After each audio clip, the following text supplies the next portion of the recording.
Hello friends, ಇವತ್ತಿನ ಸಂಚಿಕೆಯಲ್ಲಿ ಏನಾಯಿತು ಅಂತ ನೋಡ್ಕೊಂಡು ಬರೋಣ ಬನ್ನಿ. ಮಾವನ ಹತ್ರ ಏನು ಹೇಳೋದು ಅಂತ ಅಮೂಲ್ಯ ವಲ್ಲಭನ ಕೇಳ್ತಾಳೆ. ನಾನಂತೂ ಏನು ಹೇಳೋಕ್ಕಾಗಲ್ಲ, ನೀನೇ ಹೇಳಿಬಿಡು. ಅದೇ ಕೋಚಿಂಗ್ ಕ್ಲಾಸಸ್ ತಪ್ಪಿಸೋಕ್ಕೆ ಆಗಲ್ಲ ಅಂತ ಹೇಳಿಬಿಡು. ಆವಾಗ ಅಪ್ಪಂಗೆ ನಿನ್ನ ಮೇಲೆ ಸ್ವಲ್ಪ ರೆಸ್ಪೆಕ್ಟು ಹೆಚ್ಚಾಗುತ್ತೆ. ನನ್ನ ಸೊಸೆಗೆ ಓದೋದ್ರ ಮೇಲೆ ಇಷ್ಟೊಂದು ಆಸಕ್ತಿ ಇದೆಯಲ್ಲ ಅಂತ ನಮ್ಮಪ್ಪ ಖುಷಿ ಪಡ್ಬೋದು ಅಂತಾನೆ ವಲ್ಲಭ.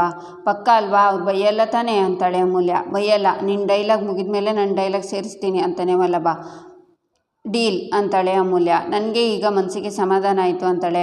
ನನಗೂ ಸಮಾಧಾನ ಆಯಿತು. ನಿನ್ನ ಜೊತೆ ಹನುಮನ್ ನೆನೆಸ್ಕೊಂಡ್ರೆ ಹೊಟ್ಟೆ ತೊಳ್ಸ್ದಂಗೆ ಆಗ್ತಿತ್ತು ಅಂತಾನೆ ವಲ್ಲಭ. ಕಾಡ್ ಪಾಪ, ಏನೆಲ್ಲ ಹೇಳಬೇಡ ಅಂತಾಳೆ ಅಮೂಲ್ಯ. ನಿಜಾನೇ ಹೇಳ್ತಿರೋದು ಅಂತಾನೆ ವಲ್ಲಭ. ಆಗ ಅಮೂಲ್ಯ ಅವನ್ನ ಬೆಡ್ಡಿಂದ ಕೆಳಗೆ ತಳ್ತಾಳೆ.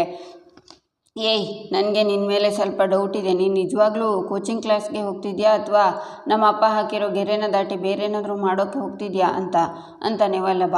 ಇಲ್ಲ ಕಾಡು ಪಾಪ, ಪ್ರಾಮಿಸ್, ಇವಾಗಂತೂ ನೀ ನನಗೆ ಯಾವ ಕೆಲಸ ಮಾಡೋಕ್ಕೂ ಬಿಡೋದಿಲ್ವಲ್ಲ, ಅದಕ್ಕೆ ಮುಂದಕ್ಕೆ ನಿನ್ನ ಬೆನ್ನೆಲುಬಾಗಿ ನಿಂತ್ಕೊಂಡು ನಿನ್ನ ಹತ್ರ ಗುಡ್ ಗರ್ಲ್ ಅನ್ಸ್ಕೊಳ್ಳೋಣ ಅಂತ. ಅದಕ್ಕೆ ಕಣೋ ಕೋಚಿಂಗ್ ಕ್ಲಾಸ್ಗೆ ಹೋಗ್ತಿರೋದು. ನೀನು ಹಾಕಿರೋ ಗೆರೆನ, ಮಾವ ಹಾಕಿರೋ ಗೆರೆನ ಕನ್ಸಲ್ಲೂ ದಾಟಲ್ಲ ಅಂತಾಳೆ ಅಮೂಲ್ಯ. ಇಷ್ಟೇ ಆದರೆ ಒಳ್ಳೆಯದು ಅಂತಾನೆ ವಲ್ಲಭ. ಇವನಿಗೆ ಟ್ಯೂಷನ್ ವಿಷಯ ಹೆಂಗೆ ಹೇಳೋದು ಅಂತ ಅಮೂಲ್ಯ ಯೋಚನೆ ಮಾಡ್ತಾಳೆ. ನೀನೇನಾದರೂ ಟ್ಯೂಷನ್ ಬಗ್ಗೆ ಯೋಚನೆ ಮಾಡ್ತಿದ್ಯೋ, ಈಗ ನೀನು ನನ್ನ ಬೆಡ್ಡಿಂದ ನೂಕ್ದಂಗೆ ನಾನು ಬೆಟ್ಟದಿಂದ ನೂಕ್ಬಿಡ್ತೀನಿ ಅಂತ ಹೋಗ್ತಾನೆ ವಲ್ಲಭ. ಈಚೆ ನಂದನ್ ಸೊಪ್ಪದಲ್ಲಿ ಕೂತಿರ್ತಾರೆ. ಮನೆಯವರೆಲ್ಲ ಬರ್ತಾರೆ. ಶುಭೋದಯ ಮಾವ ಅಂತಾಳೆ ಮೀನಾ. ಶುಭೋದಯ ಅಂತಾರೆ ನಂದನ್. ಮಾವ ನಿಮ್ಮ ಹತ್ರ ಏನೋ ಮಾತಾಡಬೇಕು ಅಂತ ಬಂದೆ ಅಂತಾಳೆ ಮೀನಾ. ಹೇಳಮ್ಮ ಮೀನಾ ಅಂತಾರೆ ನಂದನ್. ಮಾವ, ಅದು ಆಫೀಸಿಗೆ 2 ದಿನ ರಜಾ ಹಾಕೋಕ್ಕೆ ಹೇಳಿದ್ರಿ ಅಲ್ವಾ, ನಾನು ಈಗಷ್ಟೇ ಮ್ಯಾನೇಜರ್ಗೆ ಫೋನ್ ಮಾಡಿದ್ದೆ. ಅವ್ರು ಯಾವುದೇ ಕಾರಣಕ್ಕೂ ರಜಾ ಕೊಡಲ್ಲ ಅಂತ ಹೇಳ್ಬಿಟ್ರು ಮಾವ, ಅದಕ್ಕೆ ನಾನು ರಜಾ ಹಾಕೋಕ್ಕಾಗಲ್ಲ ಮಾವ ಅಂತಾಳೆ ಮೀನಾ. ಹೌದಪ್ಪ, ಅಂಗಡಿಲೂ ತುಂಬ ಕೆಲಸ ಇದೆ. ಸುಂದ್ರು ನಿಮ್ಮ ಮಾವಂಗೂ ಒಬ್ಬರಿಗೆ ಡೆಲಿವರಿ ಕೊಡೋಕ್ಕೆ ಕಷ್ಟ ಆಗುತ್ತೆ, ಅದಕ್ಕೆ ನಾನು ಹೋಗೋದು ಬೇಡ ಅಂತ ಅಂದ್ಕೊಂಡಿದ್ದೀನಿ ಅಪ್ಪ. ಹೇಗಿದ್ರು ನಾವು ಇತ್ತೀಚೆಗಷ್ಟೇ ಬೆಂಗಳೂರಿಗೆ ಹೋಗಿ ಬಂದಿದ್ವಿ. ಮಾಧವಣ್ಣ ಅತ್ತಿಗೆ ಜೊತೆ ವಲ್ಲಭ ಅಮೂಲ್ಯ ಹೋಗಿ ಬರಲಿ ಅಪ್ಪ, ನಾವು ಬೇಡ ಅನ್ಸತ್ತೆ ಅಂತಾನೆ ಕೇಶವ. ಆಗ ಅಮೂಲ್ಯ, ಮಾವ, ಅದು ನಾವು ಹೋಗೋಕ್ಕಾಗಲ್ಲ ಮಾವ, ನಾವು ಆವಾಗಲೇ ಹೇಳಿದ್ನಲ್ಲ ಗೌರ್ಮೆಂಟ್ ಕೋಚಿಂಗಿಗೆ ಸೇರ್ಕೊಂಡಿದ್ದೀನಿ ಅಂತ. ಸೇರ್ಕೊಂಡು 2 ದಿನಕ್ಕೆ ರಜೆ ತೊಗೊಂಡ್ರೆ ಅವ್ರು ಮತ್ತೆ ಸೇರಿಸ್ಕೊಳ್ಳಲ್ಲ ಮಾವ, ಅದಕ್ಕೆ ನಾವು ಹೋಗೋದು ಬೇಡ ಅಂದ್ಕೊಂಡ್ವಿ ಅಂತಾಳೆ ಅಮೂಲ್ಯ. ಇದೇನು ಹೀಗೆ ಮಾತಾಡ್ತಿದ್ದೀರಾ, ನೀವ್ಯಾರು ಈಗ ಹೋಗಲ್ವಾ? ಎಲ್ರಿಗೂ ಒಂದೇ ಸಲ ಸಮಸ್ಯೆ ಬಂದುಬಿಟ್ಟಿದೆಯಾ? ನಿನ್ನೆ ಕೇಳಿದ್ದಕ್ಕೆ ಎಲ್ಲರೂ ಹೋಗ್ತೀನಿ ಅಂತ ಹೇಳಿದ್ರಿ ಅಂತಾರೆ ಗಿರಿಜಾ. ಅಮ್ಮ, ಸಿಚುವೇಶನ್ ಹಂಗಿದೆ, ಅಣ್ಣ ಅತ್ತಿಗೆ ಹೋಗಿ ಬರಲಿ ಅಂತಾನೆ ವಲ್ಲಭ. ನೀನೇ ತಾನೇ ಬಂದು ಹೇಳಿದ್ದು ಮಾಧವ ಪ್ರಿಯನ ಜೊತೆ ಇವರಿಬ್ಬರನ್ನು ಕಳಿಸ್ಕೊಡಿ ಅಂತ. ನೋಡಿದ್ಯಾ ಈಗ ಏನು ಹೇಳಿದರು ಇವರು? ಇದೇ ಮಾತನ್ನು ನಾನು ಹೇಳಿದರೆ ಒಪ್ಕೋತಾ ಇದೆಯಾ? ಶಂಕದಿಂದ ಬಂದ್ರೇ ತೀರ್ಥ. ನನಗೆ ಗೊತ್ತಿತ್ತು ಈ ತರಹ ಏನಾದರೂ ಆಗೇ ಆಗುತ್ತೆ ಅಂತ. ಒಟ್ಟಿನಲ್ಲಿ ಒಂದು ಅರ್ಥ ಆಯಿತು ಗಿರಿಜಾ, ಈ ಮನೆಯಲ್ಲಿ ನನ್ನ ಮಾತಿಗೆ ಬೆಲೆ ಇಲ್ಲ. ಮಕ್ಕಳೆಲ್ಲ ಖುಷಿಯಾಗಿ ಹೊರಗಡೆ ಹೋಗಿ ಬರಲಿ ಅಂತ ಆಸೆ ಪಟ್ಟೆ ನೋಡು, ನಂದೇ ತಪ್ಪು. ಈ ಮನೇಲಿ ಏನಾದರೂ ಸ್ವಲ್ಪ ಸಂತೋಷ ಪಡೋಣ ಅಂದರೆ ರಾತ್ರಿ ಕಳೆದು ಬೆಳಗಾಗೋಷ್ಟರಲ್ಲಿ ಯಾರಾದರೂ ಆ ಸಂತೋಷಕ್ಕೆ ಕಲ್ಲು ಹಾಕ್ತಾರೆ. ಗಿರಿಜಾ, ಇನ್ನೊಂದು ಸಲ ನೀನು ಇವ್ರ ಪರವಾಗಿ ಮಾತಾಡೋಕೆ ಬರಬೇಕು, ಆಗ ಮಾತಾಡ್ತೀನಿ ನಿನ್ನ ಹತ್ರ ಅಂತ ಹೋಗ್ತಾರೆ ನಂದನ್. ಅತ್ತೆ ಅದು ಅಂತ ಮೀನಾ ಹೇಳುವಾಗ ಗಿರಿಜಾನು ಸಿಟ್ಟಿಂದ ಹೋಗ್ತಾರೆ. ಪಾಪ ಅಮ್ಮ, ನೀವು 3 ಜನ ಹನಿಮನಿಗೆ ಹೋಗಿ ಬರಲಿ ಅಂತ ಎಷ್ಟು ಆಸೆ ಪಟ್ಟಿದ್ರು. ಅಪ್ಪನ ಹತ್ರ ಅಂಗಡಿಗೆ ಹೋಗಿ ಕೋರ್ಟಲ್ಲಿ ವಾದ ಮಾಡೋ ಥರ ವಾದ ಮಾಡಿ ಅಪ್ಪನ ಒಪ್ಪಿಸಿದ್ರು. ಆದರೆ ನೀವೇನು ಮಾಡಿದ್ರಿ ಅಂತಾಳೆ ರಕ್ಷಾ. ಏನರು ನೀವು, ದೇವ್ರು ವರ ಕೊಟ್ಟರು, ವರನೇ ಬೇಡ ಅಂತ ದೇವ್ರನ್ನೇ ವಾಪಸ್ ಕಳಿಸ್ಬಿಟ್ರಲ್ಲ ಅಂತಾನೆ ಸುಂದ್ರ.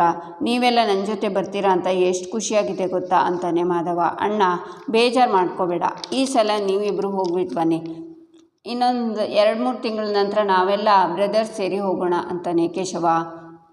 ಈಚೆ ಕಿಚನ್ನಲ್ಲಿ ಗಿರಿಜಾ ಸಿಟ್ಟಿಂದ ಕೆಲಸ ಮಾಡ್ತಿರುವಾಗ ಮೀನಾ ಮತ್ತು ಅಮೂಲ್ಯ ಬಂದು ಅತ್ತೆ ಅಂತಾರೆ. ಆಗ ಸಿಟ್ಟಿಂದ ಗಿರಿಜಾ, ಯಾರೇ ನಿಮಗೆ ಅತ್ತೆ? ನಾನು ನಿಮ್ಮ ಅತ್ತೆನೂ ಅಲ್ಲ, ನೀವು ನನ್ನ ಸೊಸೆಯಂದ್ರು ಅಲ್ಲ ಅಂತಾರೆ ಗಿರಿಜಾ. ಹಾಗೆ ಹೇಳ್ಬೇಡಿ ಅತ್ತೆ, ಎದೆ ನೋವು ಬರುತ್ತೆ ಅಂತಾಳೆ ಮೀನಾ. ಸಾಕು ಮಾಡು ಡ್ರಾಮಾ, ನೀವು ನನ್ನ ಸೊಸೆಯಂದ್ರೆ ಅಲ್ಲ, ಶತ್ರುಗಳು ಅಂತಾರೆ ಗಿರಿಜಾ. ಹಾಗೆ ಹೇಳ್ಬೇಡಿ, ಕಣ್ಣಲ್ಲಿ ನೀರು ಬರುತ್ತೆ ಅತ್ತೆ ಅಂತಾಳೆ ಅಮೂಲ್ಯ. ನಾನು ನಿಮಗೋಸ್ಕರ ಅಂಗಡಿಯವರಿಗೆ ಹೋಗಿ ನಿಮ್ಮ ಮಾವನ ಹತ್ರ ಉಳಿದಿಬ್ಬರು ಸೊಸೆಯಂದ್ರನ್ನು ಮಾಧವ ಪ್ರಿಯನ ಜೊತೆ ಕಳಿಸಿ ಅಂತ ಹೇಳಿದೆ. ಅದಕ್ಕೆ ನಿಮ್ಮ ಮಾವ ಮನೆಗೆ ಬಂದು ಎಲ್ಲರೂ ಹನಿಮನಿಗೆ ಹೋಗಲಿ ಅಂತ ಹೇಳಿದರು. ಅವರು ಹೋಗಿ ಅಂದರೆ ನೀವು ಇಬ್ಬರು ಹೋಗಲ್ಲ ಅಂದ್ರಲ್ಲ, ಎಷ್ಟು ಕೊಬ್ಬು ನಿಮಗೆ? ಯಾಕೆ ಹನಿಮನಿಗೆ ಹೋಗಲ್ಲ ಅಂದ್ರಿ ಅಂತಾರೆ ಗಿರಿಜಾ. ಹೇಳ್ತೀನಿ ಅತ್ತೆ, ನಾನು ಮದುವೆ ಆಗಿ ಬಂದಾಗಿಂದ ನಿಮ್ಮ ಜೊತೆ ತುಂಬ ಮಾತಾಡ್ತಿದ್ದೆ. ಆದರೆ ಪ್ರಿಯ ಅಕ್ಕ ಬಂದ ಮೇಲೆ ಎಲ್ಲ ಅಲ್ಲಿಗೆ ಕೈದಾಯಿತು. ಈಗ ಪ್ರಿಯ ಅಕ್ಕ 3 ದಿನ ಹನಿಮೂನಿಗೆ ಹೋಗ್ತಿದ್ದಾರಲ್ಲ, ಅವರು ಹೋದರೆ ನಾನು ನೀವು ಎಷ್ಟೆಲ್ಲ ಹರಟೆ ಹೊಡಿಬೋದು.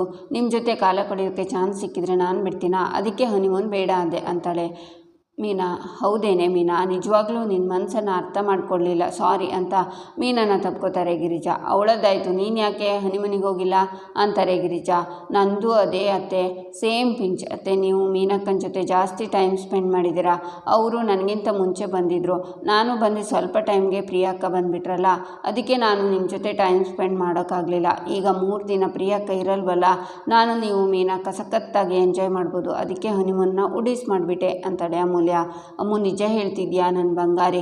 ಅತ್ತೆ ಜೊತೆ ಕಾಲ ಕಳಿಬೇಕು ಅಂತ ಹನಿಮೂನನ್ನು ತ್ಯಾಗ ಮಾಡಿಬಿಟ್ರಾ ಅಂತಾರೆ ಗಿರಿಜಾ. ನೀವು ಈ ಮನೆ ಯಾರು? ಸಿಂಧೂರ ತಿಲಕ ಅಂತಾಳೆ ಮೀನಾ. ದೇವ್ರ ಮುಂದೆ ಇರೋ ಕಲಶ ಅಂತಾಳೆ ಅಮೂಲ್ಯ. ಮನೆ ಮುಂದೆ ಇರೋ ರಂಗೋಲಿ ಅಂತಾಳೆ ಮೀನಾ. ಬಾಗಿಲಿಗೆ ಹಾಕೋ ತೋರಣ ಅಂತಾಳೆ ಅಮೂಲ್ಯ. ನಮ್ಮಿಬ್ಬರು ಸಂತೋಷಕ್ಕೆ ಕಾರಣ ಅಂತಾಳೆ ಮೀನಾ. ಲವ್ ಯು ಅತ್ತೆ ಅಂತ ಇಬ್ಬರು ಗಿರಿಜಾನ ತಪ್ಕೋತಾರೆ. ಈಚೆ ಸುಂದರ ಬಂದು, ಪ್ರಿಯಾ ಅವರೇ, ಅಕ್ಕ ಎಲ್ಲಿ ಅಂತಾನೆ. ಅತ್ತೆ ಒಳಗಡೆ ಇದ್ದಾರೆ, ನಿಮಗೆ ಏನಾದರೂ ಬೇಕಿತ್ತಾ ಅಂತಾಳೆ ಪ್ರಿಯಾ. 1 kg ಬಂಗಾರ ಬೇಕಿತ್ತು, ಕೊಡ್ತೀರಾ ಅಂತಾನೆ ಸುಂದರ. ಚಿಕ್ಕಪ್ಪ ಅಂತಾಳೆ ಪ್ರಿಯಾ. ಸುಂದರ, ಏನೋ ನಿನ್ನ ತಮಾಷೆ ಅಂತ ಗಿರಿಜಾ ಬರ್ತಾರೆ. ಏನೋ ಚಾಕ್ಲೇಟ್ ಚಿಕ್ಕ ಮಕ್ಳ ಥರ ಹಿಡ್ಕೊಂಡಿದ್ಯಾ ಅಂತಾರೆ. ಬಾವನ ಅಂಗಡಿಯಲ್ಲಿ ಕಾಂಪ್ಲಿಮೆಂಟ್ ಅಂತ ಸಿಗೋದು ಇದು ಅಂದೆ, ಸುಮ್ಮನಿರಿ ನೀವು ಅಂತಾನೆ ಸುಂದರ. ಬಾವ ಬ್ಯಾಂಕಿಗೆ ಹೊರಟಿದ್ದಾರೆ, ಅರ್ಜೆಂಟ್ ಪಾಸ್ ಪುಸ್ತಕ ಬೇಕಿತ್ತು, ಕೊಡಿ ಅಂತಾನೆ ಸುಂದರ. ಇರು ತಂದೆ 1 ನಿಮಿಷ ಅಂತಾರೆ ಗಿರಿಜಾ. ಅತ್ತೆ ಎಲ್ಲಿದೆ ಅಂತ ಹೇಳಿ, ನಾನೇ ತಂದುಕೊಡ್ತೀನಿ ಅಂತಾಳೆ ಪ್ರಿಯಾ. ನಾನು ನಿನಗೆ ಹೇಳಿ ನೀನು ಹುಡುಕಿ ತಗೊಂಡು ಬರೋ ಅಷ್ಟೊತ್ತಿಗೆ ತುಂಬ ಟೈಮ್ ಆಗುತ್ತೆ, ನೀನು ಆರಾಮಾಗಿ ಇಲ್ಲಿರು, ನಾನು ತರ್ತೀನಿ ಅಂತ ಗಿರಿಜಾ ಹೋಗಿ ತಂದುಕೊಡ್ತಾರೆ. ಆಗ ಅಮೂಲ್ಯ ಬಂದು, ಅತ್ತೆ ನಾನು ಕೋಚಿಂಗ್ ಕ್ಲಾಸ್ಗೆ ಹೋಗಿ ಬರ್ತೀನಿ ಅಂತಾಳೆ. ಅಮ್ಮು, ನೀನು ಕೋಚಿಂಗ್ ಕ್ಲಾಸ್ನ ಯಾವ ಕಡೆ ಇರೋದು ಅಂತಾನೆ ಸುಂದರ. ಅದು ಚಿಕ್ಕಪ್ಪ ಆಂಜನೇಯ ಸ್ವಾಮಿ ದೇವಸ್ಥಾನ ಇದೆಯಲ್ಲ, ಅದ್ರ ಹಿಂದ್ಗಡೆ ರೋಡಲ್ಲಿ ಅಂತಾಳೆ ಅಮೂಲ್ಯ. ನಾನು ಆ ಕಡೆನೇ ಹೋಗ್ತಿದ್ದೀನಿ, ಬಾ ಡ್ರಾಪ್ ಮಾಡ್ತೀನಿ ಅಂತಾನೆ ಸುಂದರ. ನಾನು ಟ್ಯೂಷನ್ ಹೇಳೋಕ್ಕೆ ಹೋಗ್ತಾ ಇದ್ದರೆ ಇವರು ಕೋಚಿಂಗ್ ಸೆಂಟ್ರಿಗೆ ಕ್ಲಾಸ್ಗೆ ಡ್ರಾಪ್ ಕೊಡ್ತೀನಿ ಅಂತ ಇದ್ದಾರೆ, ನಾನೇನು ಮಾಡಲಿ ಅಂತ ಯೋಚನೆ ಮಾಡಿ, ಬೇಡ ಚಿಕ್ಕಪ್ಪ ನಿಮ್ಗೆ ಯಾಕೆ ತೊಂದರೆ, ನಾನೇ ಹೋಗ್ತೀನಿ ಅಂತಾಳೆ ಅಮೂಲ್ಯ. ಹೋಗಮ್ಮು, ಬಿಸಿಲಲ್ಲಿ ಯಾಕೆ ನಡ್ಕೊಂಡು ಹೋಗ್ತೀಯಾ, ಸುಂದರ ಬಿಡ್ತೀನಿ ಅಂತಿದ್ದಾನಲ್ಲ ಅಂತಾರೆ ಗಿರಿಜಾ. ನಾನು ಸೈಕಲ್ ತಂದಿಲ್ಲ, ಬಾವನ್ ಸ್ಕೂಟ್ರ್ ತಂದಿದ್ದೀನಿ, ಬಾ ಹೋಗ್ತಾ ಲಾಲಿಪಾಪ್ ಕೊಡಿಸ್ತೀನಿ ಅಂತ ಸುಂದರ ಹೋಗ್ತಾನೆ. ಹೋಗು ಅಂತಾರೆ ಗಿರಿಜಾ. ಈಚೆ ಸುಂದರ ಅಮೂಲ್ಯನ ಕರ್ಕೊಂಡು ಗಾಡೀಲಿ ಬರ್ತಾ ಮಾತಾಡ್ತಿರ್ತಾನೆ. ಆದರೆ ಅಮೂಲ್ಯ ಏನಾದರೂ ಮಾಡಿ ಎಸ್ಕೇಪ್ ಆಗಬೇಕಲ್ವಾ, ಏನು ಮಾಡೋದು ಅಂತ ಯೋಚನೆ ಮಾಡ್ತಾಳೆ. ಆಗ ಅಮೂಲ್ಯಂಗೆ ಕಾಲ್ ಬರುತ್ತೆ. 1 ನಿಮಿಷ ಚಿಕ್ಕಪ್ಪ, ಗಾಡಿ ನಿಲ್ಲಿಸಿ ಅಂತ ಅಮೂಲ್ಯ ಇಳ್ಕೊಂಡು, ಹಲೋ ಕಾವ್ಯ ಅಂತಾಳೆ. ಅದೇ ಮೊನ್ನೆ ಇನ್ಕಮ್ ಟ್ಯಾಕ್ಸ್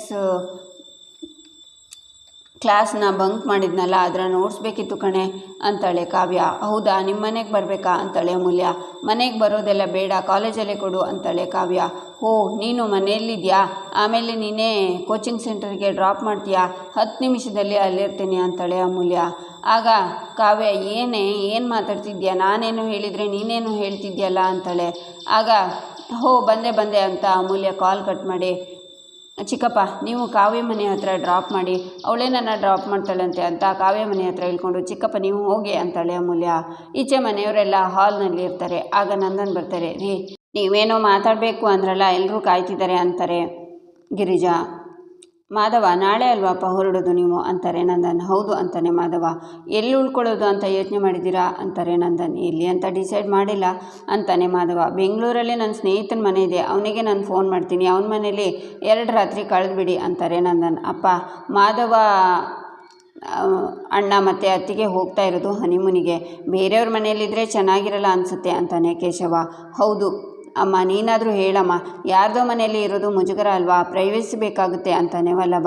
ಮಕ್ಕಳು ಹೇಳ್ತಿರೋದು ಸರಿಯಾಗಿದೆ, ಯಾರ್ದೋ ಮನೆಗೆ ಹೋಗಿ ಉಳ್ಕೊಳ್ಳೋದು ಸರಿ ಇರಲ್ಲ, ಹೋಟೆಲ್ ರೂಮ್ ಇರುತ್ತಲ್ಲ ಅಲ್ಲಿಗೆ ಹೋಗ್ಲಿರಿ ಅಂತಾರೆ ಗಿರಿಜಾ. ಇವ್ರು ಹೇಳೋದು ಸರಿಯೇ, ಹೋಟೆಲ್ನಲ್ಲಿ ಉಳ್ಕೊಳ್ಳೋದಾದರೆ ನಾಳೆ ಹೋಗಿ ಹುಡ್ಕೋದು ತಲೆನೋವಿನ ಕೆಲಸ ಅಲ್ವಾ ಅಂತಾರೆ ನಂದನ್. ಮಾವ, ನಾನು ಆನ್ಲೈನಲ್ಲಿ ಬುಕ್ ಮಾಡ್ತೀನಿ ಅಂತಾಳೆ ಪ್ರಿಯಾ. ಆನ್ಲೈನೆಲ್ಲ ಬೇಡಮ್ಮ ಅಂತಾರೆ ನಂದನ್. ಆನ್ಲೈನಲ್ಲಿ ಕಮ್ಮಿನೇ ಇರುತ್ತೆ ಮಾವ, ನಾನು ನೋಡ್ತೀನಿ, ಇಲ್ಲಿ ನೋಡಿ ಅಂತ ಫೋನ್ ತೋರಿಸ್ತಾಳೆ ಪ್ರಿಯಾ.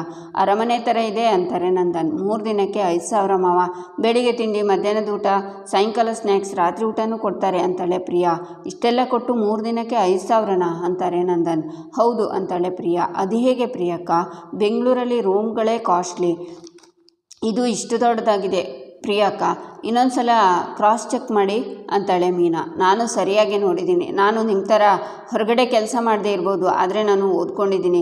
5,000 ಅಷ್ಟೇ, ಹಾಗಿದ್ರೆ ಇದನ್ನು ಬುಕ್ ಮಾಡಲ ಮಾವ ಅಂತಾಳೆ ಪ್ರಿಯಾ. 5,000 ಆದರೆ ಬುಕ್ ಮಾಡಮ್ಮ ಅಂತಾರೆ ನಂದನ್. ಪ್ರಿಯಾ ಯೋಚನೆ ಮಾಡಿ ನಿಧಾನಕ್ಕೆ ಬುಕ್ ಮಾಡು, ಇಂಥ ವಿಷಯದಲ್ಲಿ ಸುಮಾರು ಸ್ಕ್ಯಾಮ್ ಆಗುತ್ತೆ, ಅದರಲ್ಲಿ ಸಿಕ್ಕಾಕೊಳ್ಳೋದು ಬೇಡ ಅಂತಾನೆ ಮಾಧವ. ಮಾವ, ಕಾರ್ಡ್ ನಂಬರ್ ಕೇಳ್ತಾ ಇದ್ದೆ ಮಾವ, OTP ಬರುತ್ತೆ ಹೇಳ್ತೀರಾ ಅಂತಾಳೆ ಪ್ರಿಯಾ.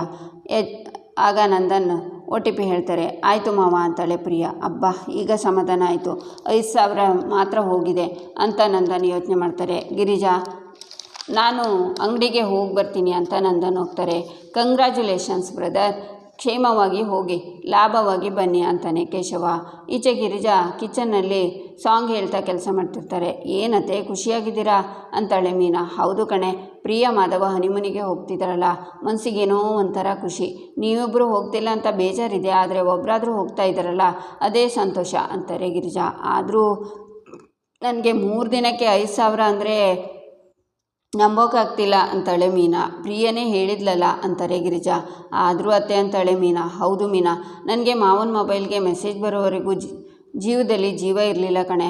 5,000 50,000 ಹೆಚ್ಚು ಕಮ್ಮಿ ಆಗುತ್ತೆ ಅಂತ ಭಯ ಆಗಿತ್ತು. ಮಾವನ ಮೊಬೈಲ್ಗೆ ಮೆಸೇಜ್ ಬಂತಲ್ಲ, ಸಮಾಧಾನ ಆಯಿತು ಅಂತಾರೆ ಗಿರಿಜಾ. ಆದರೂ 5,000 3 ದಿನ ಉಳ್ಕೊಳ್ಳೋದಿಕ್ಕಾ ಅಥವಾ ಟೋಕನ್ ಅಡ್ವಾನ್ಸ್ ನನಗೆ ಅರ್ಥ ಆಗ್ತಿಲ್ಲ ಅಂತಾಳೆ ಮೀನಾ.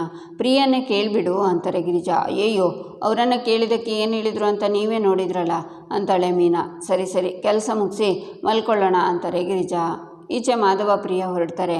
ಅಪ್ಪ ಹೋಗ್ಬಿಟ್ಟು ಬರ್ತೀವಿ ಅಂತಾನೆ ಮಾಧವ. ತಗೋ ಮಾಧವ, ಇದರಲ್ಲಿ 5,000 ಇದೆ ಅಂತ ಕೊಡ್ತಾರೆ ನಂದನ್. ಮಾವ, ನಾವು ಹೋಗ್ಬಿಟ್ಟು ಬರ್ತೀವಿ ಅಂತಾಳೆ ಪ್ರಿಯಾ. ಈಚೆ ಮಾಧವ ಪ್ರಿಯ ಹೋಟೆಲ್ಗೆ ಬರ್ತಾರೆ. ರಿಸೆಪ್ಷನಿಸ್ಟ್ ವೆಲ್ಕಮ್ ಅಂತ ಬುಕ್ಕಿಂಗ್ ಬಗ್ಗೆ ವಿಚಾರಿಸಿ, ನಿನ್ನೆ ರಾತ್ರಿ ಬುಕ್ ಮಾಡಿದ್ದಲ್ವಾ, 5,000 ಪೇ ಆಗಿದೆ, ಇನ್ನೂ 21,000 ಬ್ಯಾಲೆನ್ಸ್ ಇದೆ ಸರ್ ಅಂತಾರೆ. 21,000ನಾ? ನಾವು ಬುಕ್ ಮಾಡಿದ್ದು 5,000ದ್ದು ಅಂತಾನೆ ಮಾಧವ. ಸಾರಿ, ನಮ್ಮಲ್ಲಿ ಯಾವುದೂ 5,000 ರೂಮೇ ಇಲ್ಲ ಅಂತಾರೆ ರಿಸೆಪ್ಷನಿಸ್ಟ್. ಇಲ್ಲಿಗೆ ಈ ಸಂಚಿಕೆ ಮುಕ್ತಾಯವಾಗುತ್ತೆ. ಮುಂದಿನ ಸಂಚಿಕೆಗಾಗಿ ನಮ್ಮ ಚಾನಲನ್ನು ನೋಡಿ ಸಬ್ಸ್ಕ್ರೈಬ್ ಮಾಡಿ, ಲೈಕ್ ಮಾಡಿ, ಸಪೋರ್ಟ್ ಮಾಡೋದನ್ನು ಮರಿಬೇಡಿ.